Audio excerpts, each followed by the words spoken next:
Good day, everyone. This is Greg and Robert from MTBW Services. This is our next video in the series of tech tips from MTBW. Some of the tips are to address complicated issues and some just to resolve annoying or tedious IT situations.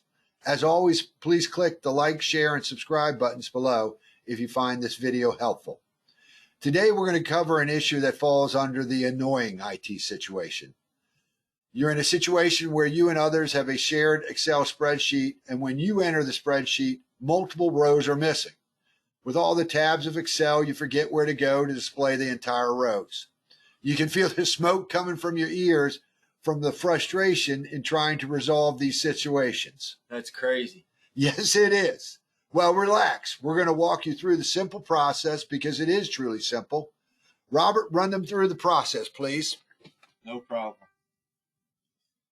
First, you want to open the Excel spreadsheet that has the rows missing. The first indication that somebody has filtered the spreadsheet is that you see non-consecutive numbers on the left-hand side of the spreadsheet, like this. The second indication is the down arrows on the top of the rows. There's a simple resolution to this problem. Click the Data tab and then click the Filter option.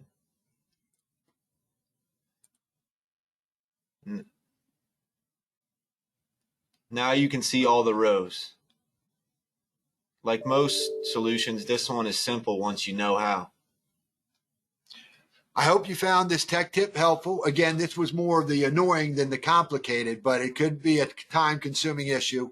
Remember to click the subscribe, like, and share links below. Thanks, and have a great day.